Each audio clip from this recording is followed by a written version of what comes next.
What's up, beautiful people? In this video, we have a really interesting discussion centered around the 2012 Mayan apocalypse, the changing of energy, the direction of humanity, where we're going, and this general paradigm shift that everyone seems to be experiencing in their own way. Energy is very heavy on the planet right now. Everyone's going through a lot of changes emotionally and spiritually. So we have an interesting conversation surrounding that. For some reason, the video on my feed didn't properly record, so we've got everything except my video feed. Just a disclaimer there. But we thought it was still an interesting enough conversation. We still wanted to post it. So with that said, it would mean the world to us if you'd be so kind to like and subscribe to the channel. And let's hop in it.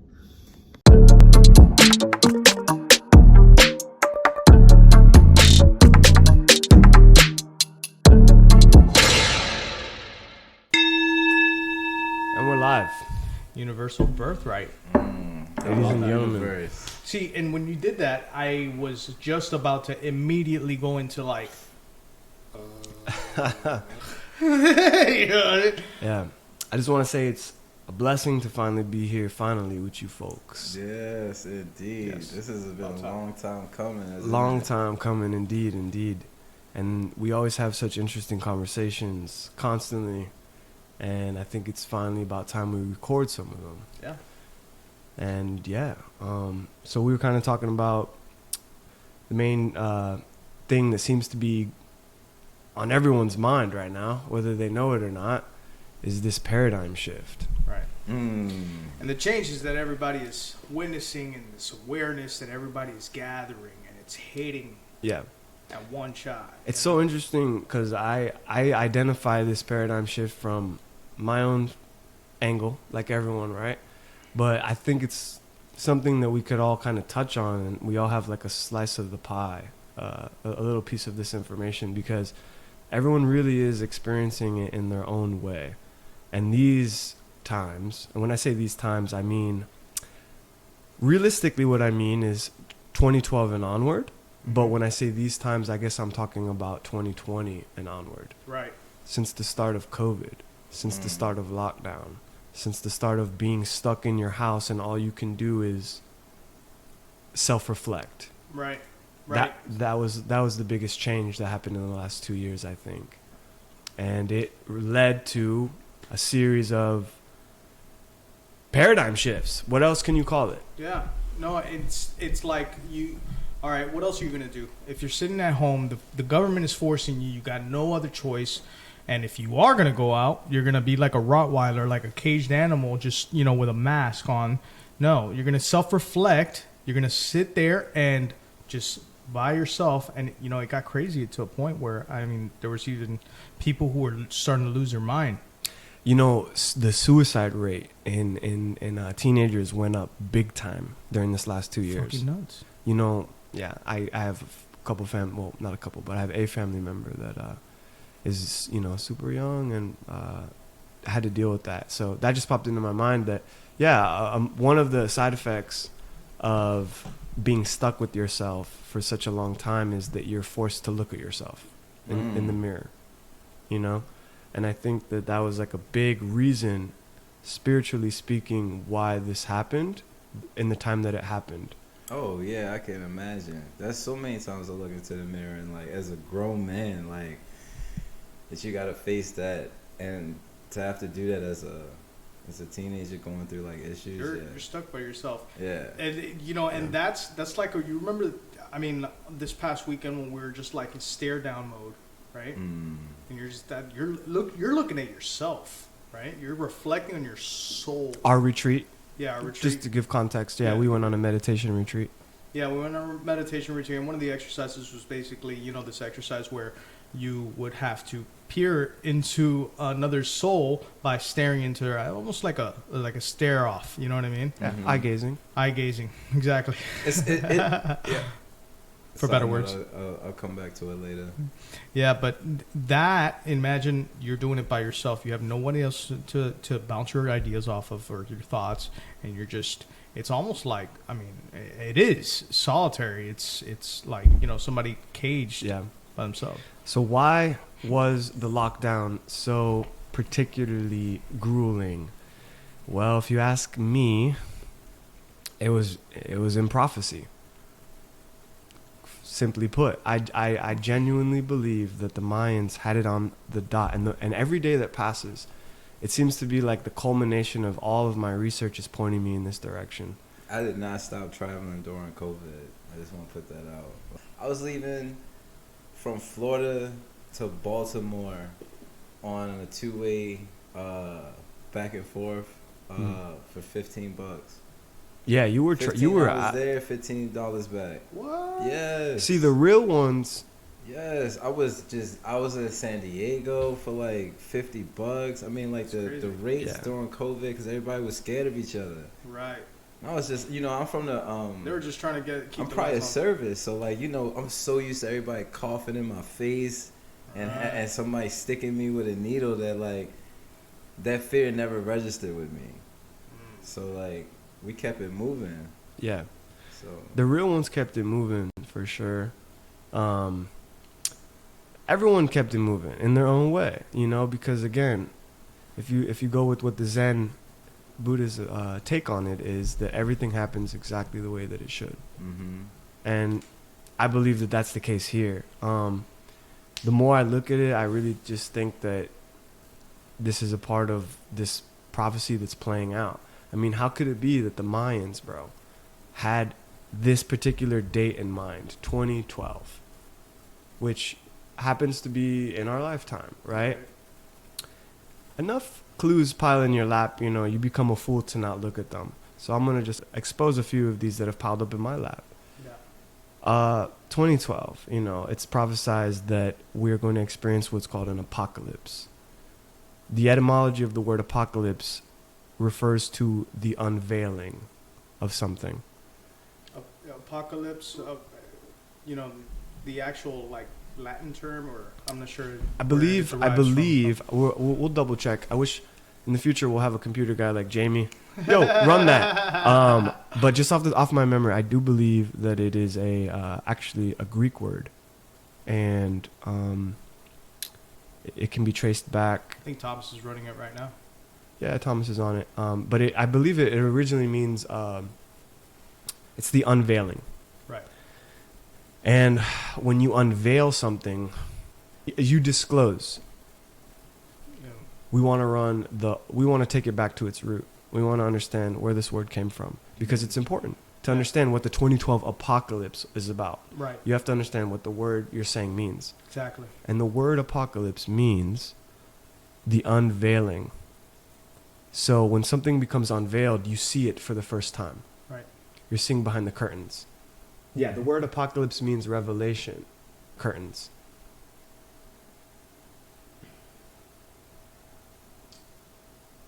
The word apocalypse means revelation. That which is uncovered. It comes from the Greek word, which literally means to pull the lid off something. Bingo.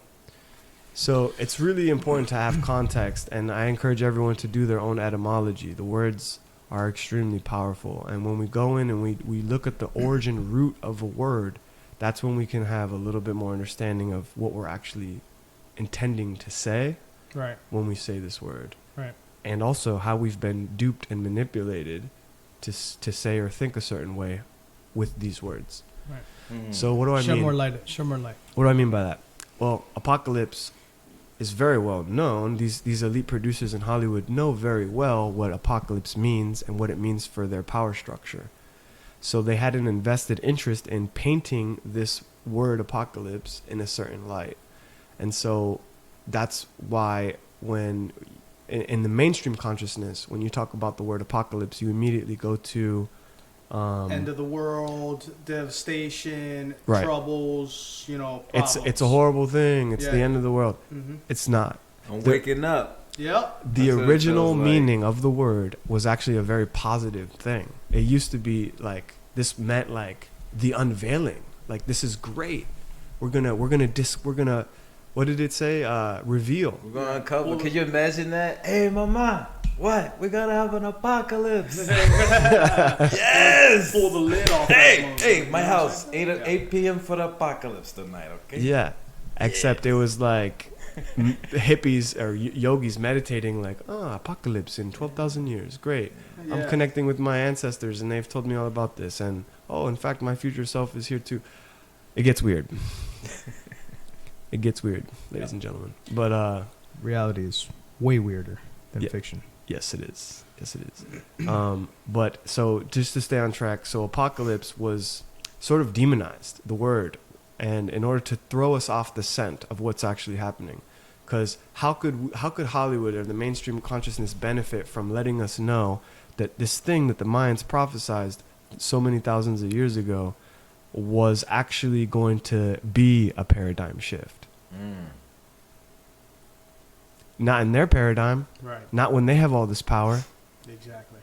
What do they have to gain from that? So, in fact, it was the other way around. They had everything to gain from demonizing the meaning and sort of robbing us of this, what it They actually didn't want means. change. They wanted to stay in power. They wanted to stay at the seat, and basically keep the masses, the most of the population beneath them. Yeah. Yeah. Yeah. So I've been aware of the real origin meaning of apocalypse for a while, and it's like I've known that this 2012 is significant for a while, but it's only like, and I've been on my spiritual journey, and everything is coming into culmination right now. I believe that this is the case for everyone because of the law of correspondence. Right. What I'm feeling, everyone is feeling. Maybe not to the same degree, but it's being felt. Now let's make it a little bit, just real quick, just to bring it back to earth a little bit and make it a little bit more relatable. Let's talk about who are the powers that be. Who is the seat of power? Who are we talking about exactly? Just I just wanted to bring back a little context. Okay. We're talking about the older families, so, the people who started the Federal Reserve, or it could be, Well, you know what? It could be simply put. There's a great diagram, a pyramid of power I saw recently, and at the very, very top was Satan. Yeah. Because to serve any type of distortion or inversion, that's ultimately what it is. People don't like that, and that's a strong way I'm approaching it. I'm just choosing to be radically honest with our audience and with just to kind of paint a picture. yeah, well, because that's what it is. At the highest level, it's that. It's right evil. below that you have the Rothschilds, the Bilderbergs, and the Rockefellers, Okay. the elite bankers. Yep. Below them, you have the secret societies, the Freemasons, Skull and Bones, etc. Etc. Societies that many, I think 17 or more, of our most renowned presidents have all been a part of, on the record, not hiding it. Right. And hiding in plain sight. You imagine, like, all of this has been in front of our eyes. Yeah. Yeah.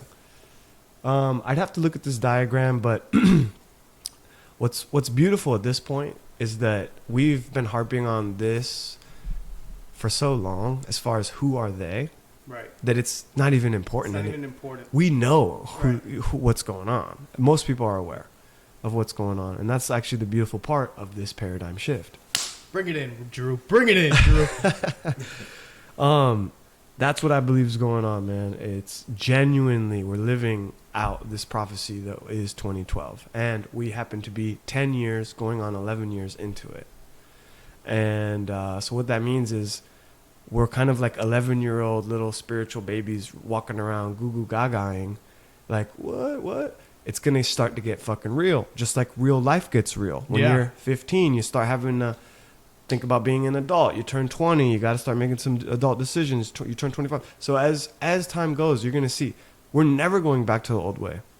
It's not happening. We have moved away from the idea that oneness is an illusion or a conspiracy, or quantum science is now finally catching up because technology and spirituality run parallel to each other. Mm-hmm. Right.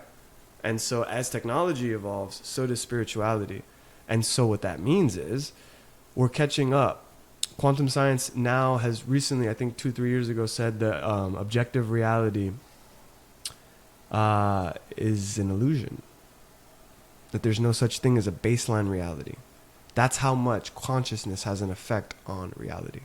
Reality is subjective. Just like beauty, it's in the eye of the beholder. Yes, which is translate beautifully, because it's amazing to see that science actually catching up to what people who are spiritualists and know about soul and meditate and all have been doing for past couple hundreds of years. But it's amazing how science is actually catching up. Like I just saw Billy Carson. That's a guy right there. Yes. Now Billy Carson, he was just explaining how of course molecules, how they change, how they behave differently, just as soon as you perceive them, as soon as you lay eyes on them and they know they're being watched, they act differently. And this is in the quantum field. I mean, it's been tested and tried over and over and over again. And so that in itself explains to you how reality is an illusion. And how I think it was throughout the presentation he was actually talking about how right now, as you're sitting here in the audience, your house is not there. Right. It is only there when when you're conscious of it. When you're conscious of it, which is crazy to imagine. It's crazy to think about, and it's also how a video game operates. Yeah, right. It's almost like as you're walking, the tile of the floor is being it's being placed down like the Matrix. It's insane. It's like the Matrix. That's essentially what's going on in this place, in this mental. That is exactly where science is catching up to. We're starting to be present with this bizarre reality that is repeatable. We can observe these things. We can observe the effect that consciousness has on the quantum realm. So all that's interesting, and it coincides with my theory that this 2012 prophecy by the Mayans was legit, and as legit as they come. And it brings us to a point of realization, as we become more aware, and we're starting to see exactly the power structure and everything that's going on exactly. You know what I mean? And as more people, it's going to come to a blatant point where that 100 monkey theory, enough people catch on. I think you were talking about it earlier. It's the solar wave. Eventually at some point, humanity catches on and everything changes. Yeah, there's been a lot of talk of the solar wave, and I don't know if you guys are too familiar with it, but a lot of people are talking about it, Ismail Perez, I believe, and Corey Good.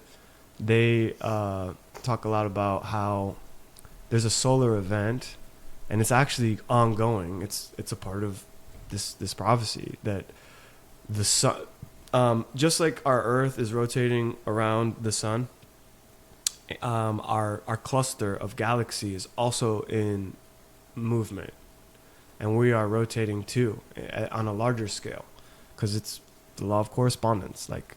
So everything is happening on a more and more macro scale than we could even really imagine. But with that said, our universe is actually moving in a direction and a different space in time. So we are actually moving into a higher a space that is higher charged, and also the solar event is causing the sun to emit waves that are aiding in our activation. And for a while, I would hear about these solar waves since 2015, 16, when I started listening to Corey Good talk about it. And it kind of, I wouldn't say it went in one ear and out the other, but I didn't quite understand it. It did take me a lot of years of learning this before I understood what sun worship was all about. What role the sun actually has as far as being revered as a god or as the creator, because everything's about correspondence. And the reason that people worship the sun is because without it, everything would perish. And the sun brings. As long as the sun rises, so do the flowers, so does Right, and the so fruits. you think, I mean, well, that's amazing for you to say that, with the solar flares and the solar waves, I mean, there's a direct correlation with, people worshiping the sun. I mean, and seeing it as a god. Right. So upon like getting a deeper understanding of that, and the sun is like this symbolic representation, if not the actual physical vessel of the creator. For sure, a high aspect of the creator, right? Because Right. of just look at the function of the sun. Of course, it has something to do with that. But so that would make sense what Corey Good was saying all these years, that the sun is giving off these solar flares, which are in turn coming and acting as like iOS updates. Wham, wham, wham. Update for you. Update for Brazil. Update for you. And we're sitting there like, Yeah. fucking taking psychedelics. I'm fucking tapped in. I see God. I get it now. Right. A lot of that it's the same phenomenon. It's these solar waves, and I can't tell you that a solar wave hits and it hits immediately. I really don't know how it works. I just know that a lot of people are experiencing a mass awakening Put right your now. feet in the grass. Yeah. Go outside and put your Just feet in the grass. That's it, dude. Ground yourself. Grounded. Yeah. Yep. So all right. So that all that being said, all right, let's think about the next step. All right. So now we have a power structure. We have them who have always been holding on to their power, and now we're going through a huge awakening and a huge change, and of course they're going to be going through a struggle now. They have been going through a struggle. It's been a dogfight for a long time. If you look at American history, right? Look how family farm sort of got attacked, and we got herded into cities. Over the course of from the 30s to the 40s to the 50s, With subsidies and big agriculture right. Yeah. coming in and saying, hey, you know what? The role of the family farm has historically always been to tend to the land. We weren't too different from the Indians in that sense, that we did for a while take it serious, and it was the small family farm's job. You have 10 acres of corn. You can't every single year plant 10 acres of corn. You have to Right. let the land recoup. So you Right. can do 5 acres of corn, and you have to rotate your crop every year to give the soil some time. So what happened is, my grandpa tells me this story. He remembers when the snake oil salesman came in, had the conversation with his father, because he lived on 100 acres. He was a sharecropper, which is when the farmer tends to the land, and then they share the crop, the profit, with the owner. So it's like a Yeah. sharecropping. Right. And he remembers the snake oil salesman come in and tell him that, hey, we've got this fertilizer here. It's a petroleum-based It's fertilizer. the finest fertilizer. Of course, it's petroleum-based fertilizer. And how would you like to plant all the acres with corn every year? And of course, the concern is, well, we can't do that. It's our duty to tend to the land. We're not allowed to do that. Of course not. No, but we've got this perfect fertilizer here. In fact, why don't you just let me buy this land from you? We'll take care of it. And that's what happened. Big agriculture came in. They, with money, basically, it was a coordinated effort to hoard the people into the cities. Oh, Because- it's ridiculous though. Yeah. Because it would How make much it's land it's is easier to even- manage people in the cities. And so here we are in a city. Yeah. Yep. Here we are in the city. Exactly. And So they're struggling to keep into power. And so I want you to talk a little bit about what some of those plans were laid out by Corey Good or others, as far as the secret programs that these power structures were laying out. Just touch a little bit about that. power structures in regards to As far as like space program and stuff like that, I mean, just to hold on to their seat of power. Because I know for a fact, you were touching a little bit about it earlier, whereas you were talking about, whereas they would, for example, they came out with some technology that they're able to peer into the future, right? Project Looking Glass. Project Looking Glass, right? Yeah. Yeah. So you're talking about the cabal, I guess, is like what a word has been used to describe this group. And they have many branches, known and unknown. And it's really hard to kind of, put your finger on it, but they have definitely influenced mankind, and it's a cartel, really, of business moguls. Right. And it extends into the space program, where a lot of these space programs are off the books. They're secret, they're classified, and they're called black ops, black operations. Black operations just means it's black and it's being operated. Black meaning there's no budget. We can't, there's a budget, but it's not on paper. It's unseen. So all of those programs are operated with the drug money. The war on drugs is A joke. Besides being just a joke, it's one of the primary funders. If you look at all the profit that's made in the war on drugs, in other words, like who are the biggest drug dealers? It's always going to be the cartel, Right. the cabal. They are the ones making the people on the streets. We get crumbs. Everyone who decides to kind of like be in the game or whatever, they're just getting crumbs. But it's really at the highest level, the real dope dealers are the cartel. I got to be careful with what I say, but certain 3-letter organizations. Okay. And with that said, what they do is they take a lot of these funds off the streets, and they are used to fund these black operation programs. Yeah. So where do we go from here? That's the question, bro. If people start to wake up, right?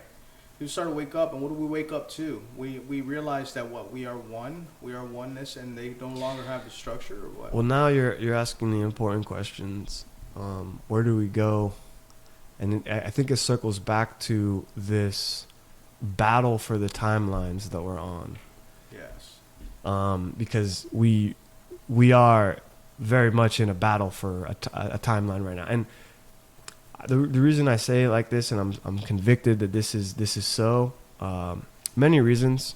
Where do I even start? But for one, Corey Good has been saying this for like almost 10 years now, and it's happening exactly like he's saying, like verbatim.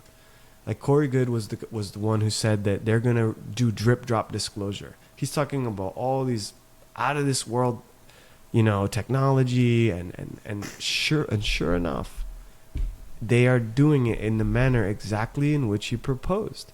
Drip drop disclosure, giving us a little bit here, giving us a little bit there, disclosing this advanced technology in a very controlled manner. He talks about how this type of information is going to be slowly drip dropped in a very coordinated, organized release.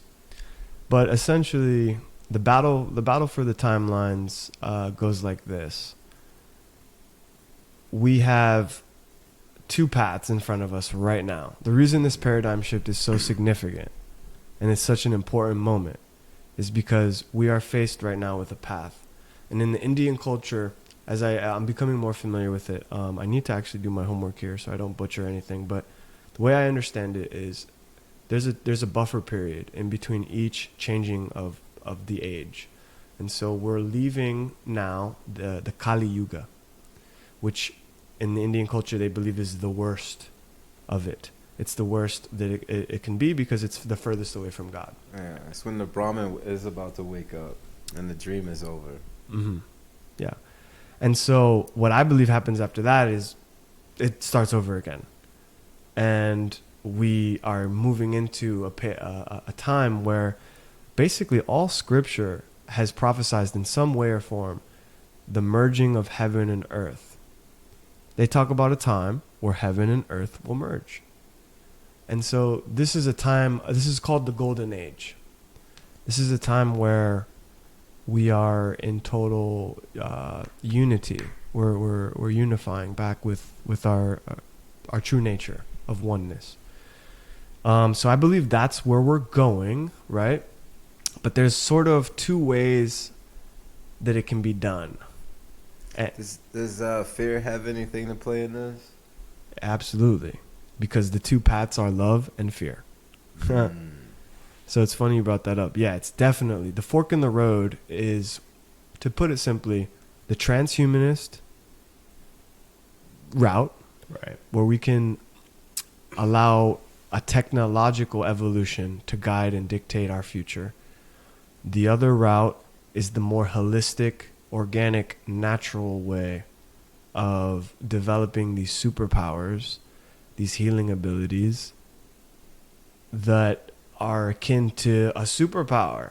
And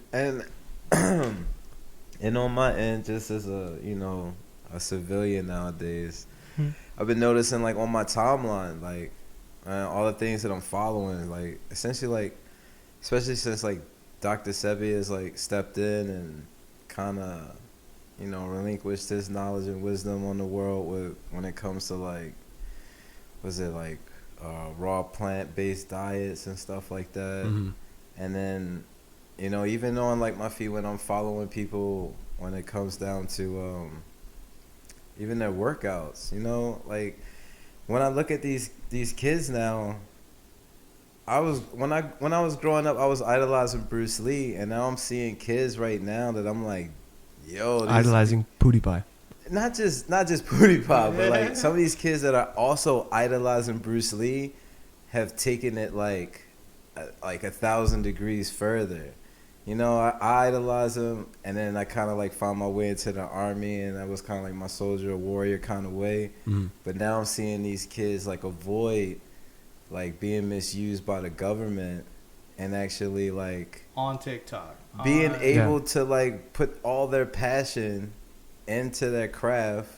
And maybe this was because of COVID, but if you can't do nothing but 2 years but work on a handstand, and now like these kids is doing all these aerial flips, and it's just getting crazy right now. It's like what you're talking about is what Ismail Perez talks about. He says that we are days, weeks, if it hasn't already happened already, it's like, I see the evolution. into the next phase of evolution. I see it. Yeah, I see it too. I see it. I can hear it in the music now. I see it in the way like the movement and how AI is taking art now. And what do you think that's going to do to the artist? Yep. That has put 10 years, 10,000 hours into their craft, that has to watch a computer Outpaint them. simulate something Right. as like a dream and outpaint them. So now the real competition is going to begin. Us artists thought we were sick before because we was just battling each other. And now it's time to pick up those cans and go battle against AI now. What is Yeah. it? What is that? That it went from crypto into like these tokens. It was like these art based NFTs and stuff? NFTs. Yeah. Yep. Right, Mhm. NFTs, and now Non-fundable tokens or something like Right. that. Non-fungible tokens. Oh, Yeah. yeah. yeah, That whole thing. and now where AI is actually painting and everything. But anyways, I'm sorry. Bring us back. What he brought up was really important. The evolution of the times. The financial games is changing. He just said crypto. Everything's changing. Everything is changing, but the youth. It's important to make this clear that they are like the youth right now are. They're gonna be the future, right? Yeah, the youth Duh. has always been the bread and butter. It always has been, but particularly now, like we're seeing. Ismail Perez talks about how the next phase of human evolution, I believe, we're going from what he calls we're Homo sapiens, and we're going into what he calls Homo neoticus. And Homo neoticus, I know it sounds funny, and I'll have to double check that, look that up, but I believe that's what I heard him call it. And essentially, it's a Homo sapien that has supernatural abilities, fucking superpowers, to put it lightly. And why is that? That's where we're going. That's where we're headed. So Both. we're heading back. We're returning. Right. Right. We're making a return back to this thing, because time is not linear, it's cyclical. And so we are just Spiraling. spiraling and revisiting the same point from a greater perspective. That's what the golden ratio is meant to represent. The spiral, beginning at a single point, perfectly spiraling and constantly revisiting the center with a greater perspective. So that's what time is. Can I play devil's advocate? What's that? Sure. Can we lay down some of these pros and cons maybe of like love and fear? Yeah. I mean, I have no qualms with fear or the dark. I mean, you know, it's positive versus negative. So I'm just thinking, like, all right, what's So they're the, both necessary. you know? Because, I mean, there's always going to be, like, the pull of, you know, that's what our planet's about, is above, below. So half is going to go this way and half is going to go that way. So even if we can't all go on one path together, how do we meet in the middle? So are we talking about, and just so I get a clearer understanding here, are We're we talking about Tarzan versus those droids from Star Trek. Borgs. No, what Borgs he's versus talking about Tarzan. is That's what I'm the talking about. timelines. No, but I'm saying, are we talking about like love and fear, positive and negative of each individual timeline, or? Well, if okay, so to simplify it, if I'm understanding you correctly, if the timelines, if the transhumanist timeline agenda, which is Elon Musk's Neuralink brain chip will give you these superpowers, represents the dark, because in the future it robs us of our soul, right? We're so overly dependent on developing these supernatural abilities that are just a mere reflection of our own natural abilities. See, everything that technology does, it's reflecting a natural ability that we actually have. Right. And that's the law of correspondence. My man, RP to Kobe Bryant said, it's not about, you know, it's not about the dream at all. The dream is fine. Once you get to the dream, like, you've already got to the destination. But the real dream, the true dream, is about the journey. The journey. It's And not like about when he the stopped, man, destination, it's that the always journey. like stuck with me. It's Straight like, up. it's not about hitting bullseye every time. If I woke up and I did not train and I was just throwing knives into a bullseye every time, it wouldn't make a difference, because I have no backstory of like why I'm able to do that. Right. You know, it just robs me of all like Facts. the hard work I would have been able to like put into that, and the confidence.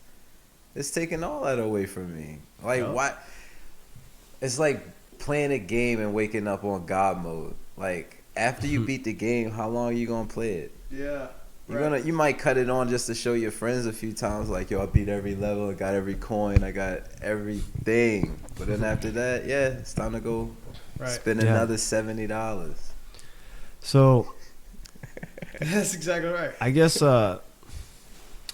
thinking about the shift, or the fork in the road, as I like to put it, one road leads to the transhumanist timeline, where we are embracing technology on a level where we're gonna become like androids, because what they're gonna do slowly over the next couple of years is they're gonna start to introduce all of this amazing technology that's so revolutionary, as if they haven't had it developed in these military operation programs.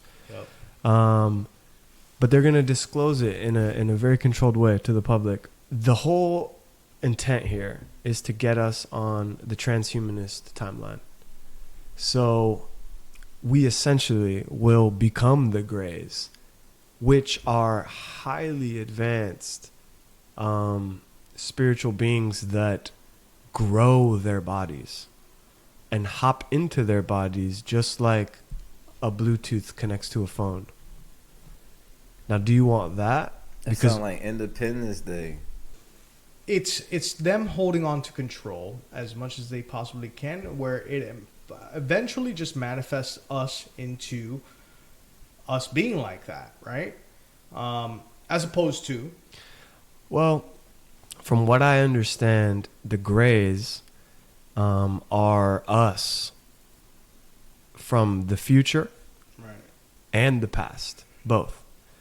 And the reason they look the way they do is because they spend so much time off planet in space without sunlight, and they have these bodies that are grown because they're masters of technology.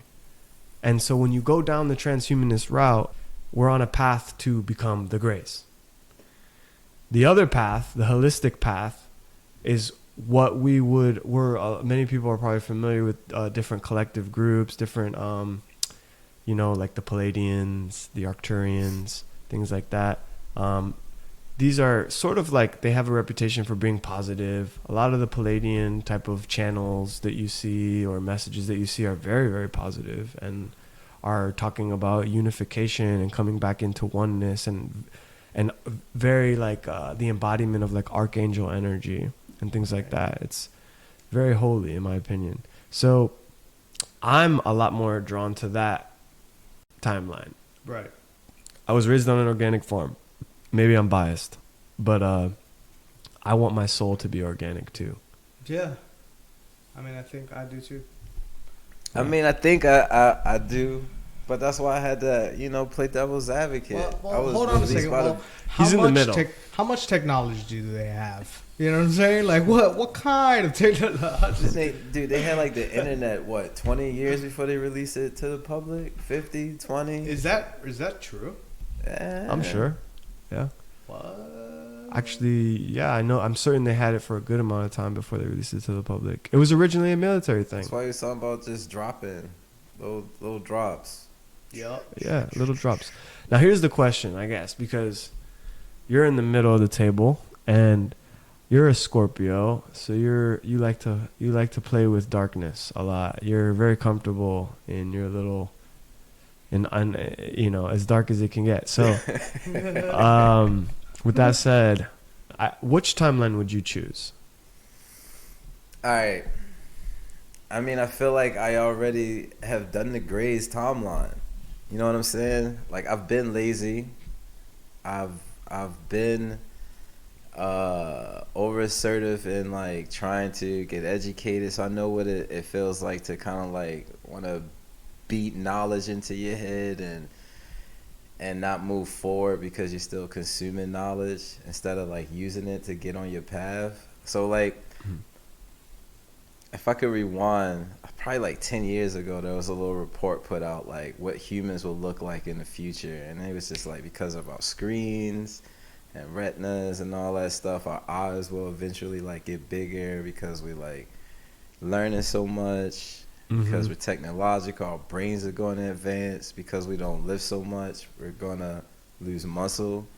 And essentially, we just look like Greys. Wow. Yeah. So we slowly like evolve into Greys. And so what I'm saying that is like, how does that make you feel? I've been sedentary as a teenager, just playing video games, just playing a PlayStation.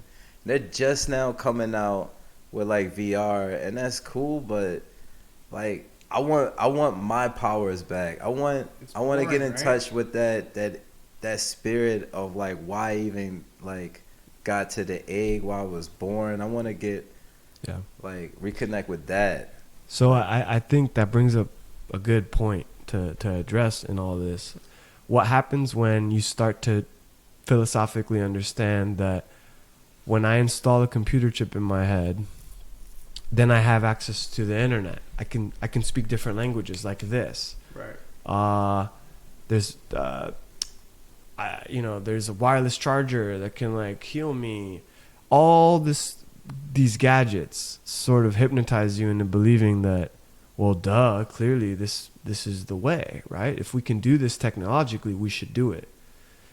But you have to understand, everything that is technological is just a reflection of the spiritual, of what we actually can do. So at higher levels of extreme advancement, we can heal you with my hands, just with like that, with right key, all that, with sound. You can do it. It's insane. You can also, at an advanced level, I can see a spiritually advanced society where we make phone calls just without technology, without any help. I can already feel Yeah, that. I can We're see that too. we're making a Qigong phone energy. call just like that. So it's like this. It's the same way, and I'm sorry to cut you off, but it's the same way I can predict somebody's about to call me. Yeah. Yeah. You know what I mean? Yeah. Okay. So we're talking about evolution, Holmes. So which direction do you want to go? Do you want to be reliant on technology to do this? Or do you want to develop these abilities yourself? That's the way I see it. And if I go back just to open up a few history books, man, and I'm not even saying I'm a history buff or nothing like that, but as a student, just opening up books, there's always something on the war. I can tell you about how these people warred with these people warred with these people. Where in our books is there a time where humans have like really like hardcore sat down, met up, and like squashed it, or had a time where there was like immense love on the planet? Like, I have never read about that. That's things for fiction. That's, you know, Yeah.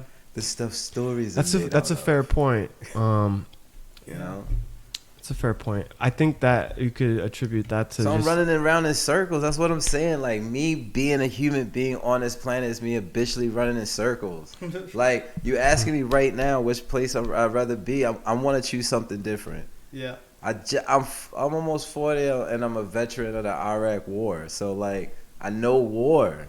Yeah. I want to try something different. I got 2 little beautiful daughters now. I want to try something different. Right.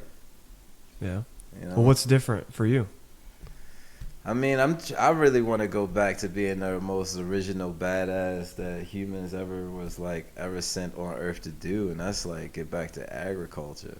I'd That's the I'd to original just badass. create. Can you imagine, like? Well, land? you know what comes to my mind when you say agriculture? There ain't nothing new under the sun, Ooh, and that ain't nothing new. Hey. So we're just returning. the old wave is the The new old wave, wa- baby. The That's old right. wave is the new wave. That's it is. right. Mhm. You know, and I think I mean, what would the planet look like if that were the case? If that were to play out, right? If it was just Ask James Cameron what it would have looked like. Avatar, dude. straight up, because it is all peace and love, dude. Oh man, it ain't even subliminal at this point, dog. Yo, for real. That's funny, man. That's funny. But it's definitely interesting talking about the timelines because it's so blatantly obvious right now that we are on the very, very, very beginning cusp of this transhumanist timeline. Yeah. Elon Musk is pushing Neuralink. If you guys have looked into that, they are literally putting chips inside of chimpanzees' heads Yup. and teaching them how to play video games, recording them play video games, and doing all these different things. They're able to control mouse cursors with their mind. Yup. The monkeys. Yo, we're as we're 3 best friends that have known each other for about 10 years that just started a podcast to talk to y'all about this. This is serious. This is serious. This went from guys that would just go out and just want to go fish and go hang out at the park. Now we out late. It's almost midnight and we talking to the world about get your mind right. You better get your mind right. Let's go. This is we're way ahead of the game because no one's gonna come on top of the mountain and with a loudspeaker, or no one's gonna yell this, bro. Like this. In order to fight this is it. You better level up your heart chakras. Here we are, and this is my loudspeaker saying to you guys, it's happening. It's happening. Wake up. Yeah. It is, man. You can't look at that Neuralink from Elon Musk and think anything other than that. And so nonchalantly. Now that he owns Twitter, he's this authority figure in everyone's head. I'm almost certain that was a part of this puzzle. That for him to own Twitter, now he's authority figure. Now he can just talk about putting chips in people's brains, where historically Communications. the church or somebody would step in and be like, "That's ungodly. That's ungodly." Oh, that's Chase. Now I don't agree with the bought and paid for church structure, but They that haven't does been seem a bit godly. ungodly, Yeah. right? Well, But sorry Go ahead. to cut you No, off. go ahead. But I have mixed feelings about it because although I'm for this holistic organic timeline where I want to be evolving naturally and developing all those abilities, I also would like technology to be doing its thing too. Yeah. I just want balance with it. Right. I don't want to be reliant on it, and I don't want it. See, balance is really just not having it weaponized, because part of the reason they want to take us on this transhumanist agenda is so they can continue to weaponize the fuck that's out really of what this it's all thing. about. If It's we not could have anything without being weaponized, it never would be an issue. Well, how do you There- see how do you think so? well, how do I think that they're weaponizing it? Well, that's their primary agenda. Because everything they do is to maintain power. If I could Right. control you with food, And I'm manipulating the molecules in your food to tell you how to think. Right. What do you think Yeah. I could do with a chip in Of the course. back of your head? Yeah. Of course. And when all of your competition joins your team, in other words, you beat them, or you become this massively powerful cabal or a series of cartels that are just all powerful, working parallel to each other. And there really is no enemy that's a threat. Then you turn to your last remaining enemy. Who would that be? I mean, if I That would be Robust, that would be the people, Thomas. I know it'd be literally me, because when I'm from Baltimore, when we turn it's usually one that looks just like me. Oh, put him up, Oh shit. Don't shoot. Please. Daryl. God. Boy, I'll tell your mama. Boy. But that's what it is. They turn to the people. So the last remaining threat that this alliance, this cabal has is the people. So you ask, why would they want to weaponize this technology? If we can have a med bed and we can, put a chip in our head that'll cure blindness, why wouldn't that be a good thing? That's exactly how they're going to phrase it. Right. Corey Good said this 10 years ago. I can show you clips 10 years ago of him talking about this. Mm-hmm. He's telling you they are going to disclose this technology in a way that is meant to appeal to the public in a way that is like, of course, this is a no-brainer. Of course, we're going to have this technology. What? You can cure this man's illness, this or that? And, there's a level of that's true, right? If technology can cure, let's use it to cure. But let's not also forget about our own natural abilities to heal. Of course. Yeah, absolutely. And I think well, that is the shame in all of this, is the fact that they're needing to have somebody to go against, or somebody to control, or somebody to overpower, or whatever the case may be. That's the real shame in all this, because we could have that balance like you're talking about if they would use Relinquish power, maybe? or use it for, and use Fat it for chance of that. use it for the greater good, and help everyone involved. But Yeah. And that's why our podcast is called Universal Birthright, because universally, everybody deserves it. Shit. everybody is entitled to this knowledge and freedom of choice by virtue of birth. That's right. My name is Nelson Guerra. My name is Andrew Irizarry. And I'm Thomas Herbert Thomas II. If y'all don't know, y'all better find out. You know now. Thank you for joining us on this episode of Universal Birthright. Yes, sir.